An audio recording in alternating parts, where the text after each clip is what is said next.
বাইহাকির হাদিস, তারাবির কতটা ফজিলত, খুতবার কিতাবে হাদিসটা আছে। আল্লাহ রাসূল বলছেন তারাবির নামাজে একটা সেজদা দিবেন, আপনার আমল নামায় ১৫০০ নেকি লেখা হবে। কত কত ১৫০০। এবার ২০ রাকাতে কয়টা সেজদা দিলেন? কয়টা? ৪০টা সেজদা যদি সেজদার মতো হয়, মুরগি আদার খায় এত দ্রুত না হয়, সুন্দর করে যদি সেজদা দেওয়ার মতো দেন, তাইলে প্রত্যেকটা সেজদায় যদি ১৫০০ নেকি হয়, ৪০টা সেজদায় কত নেকি নিয়ে বাড়িতে গেলেন।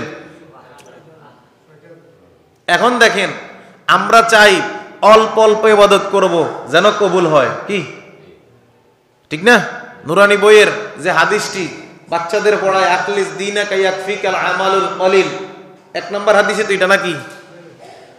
আল্লাহর কাছে আমল যদি অল্প পরিমাণেও হয়, সেটা যদি উত্তম হয়, সেটাই কবুল। সুবহানাল্লাহ। তো আসতে আমল যদি অল্প হয়, যদি ঠিকঠাক মতো, সেটা কি কবুল, ঠিক না? এখন দেখেন, তাইলে একটা সেজদার বিনিময়ে কত নাকি? ১৫০০। দ্বিতীয় স্টেপ, এই বান্দার জন্য আল্লাহ রাব্বুল আলামিন জান্নাতে একটা ঘর বানাবেন, বড় একটা দালান বানাবেন, যেই দালানের গেট থাকবে ৬০,০০০। কত? ৬০,০০০ গেট। বাড়ি কি ছোট না বড়? কথা কন না। এই একটা লোকের তারাবির বিনিময়ে আল্লাহ কি দিবেন? একটা বাড়ি দিবেন জান্নাতে, এটা লাল ইয়াকুত পাথর দ্বারা নির্মিত, ৬০,০০০ গেট থাকবে। শুধু তাই না, প্রত্যেকটা গেটে আবার ছোট ছোট ছোট ছোট দালান থাকবে, স্বর্ণ দ্বারা তৈরি করা। মনে করেন পুলিশ সুপার, ডিসি সাহেব, তাদের অফিসের সামনে কিংবা রেসিডেন্স বাসার সামনে ছোট একটা মেন গেটের মধ্যে একটা করিডোরের মতো ছোট একটা রুম থাকে, সেখানে একজন কনস্টেবল থাকে না, পাহারাদার থাকে না?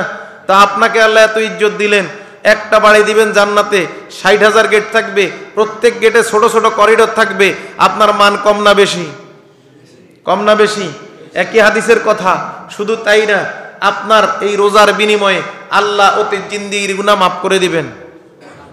আবার একই হাদিসের কথা, সূর্যোদয় থেকে সূর্যাস্ত পর্যন্ত ৭০,০০০ ফেরেশতা আপনার গুনাহ মাফের জন্য দোয়া করে। যদি ওই তারাবি ঠিকঠাক মতো আদায়, কথা কোন, তারাবি যদি ঠিকঠাক মতো আদায় হয়, তাহলে কি ৭০,০০০ ফেরেশতা আপনার গুনাহ মাফের জন্য দোয়া করবে। শুধু তাই না, আরো আছে কি? আল্লাহ রাসূল বলেন একই হাদিসে, এক একটা সেজদার বিনিময়ে, কত? এক একটা সেজদার বিনিময়ে জান্নাতে বান্দার যে দিবা রাত্রি যে সেজদা দিল, এই দিবা রাত্রির সেজদার বিনিময়ে জান্নাতে একটা গাছ আল্লাহ সৃষ্টি করবেন। এই গাছের যে ছায়াটা হবে, এই গাছটা যে সাইজ হবে, এটার জন্য একজন ঘোড়সাওয়ার অর্থাৎ ঘোড়ায় উঠা একজন ব্যক্তি, সে ৭০০ বছর পর্যন্ত লাগবে এটা ঘুরতে। কত বছর? মাত্র একবার ঘুরা দিব, একবার বৃত্তাকারে ঘুরবে, তার বয়স লাগবে, সময় লাগবে ৭০০। এত মর্যাদা কারে দিছে? তারাবি যে ব্যক্তি ঠিকঠাক মতো, বাইহাকির হাদিস। এখন চিন্তা করেন কি করবেন।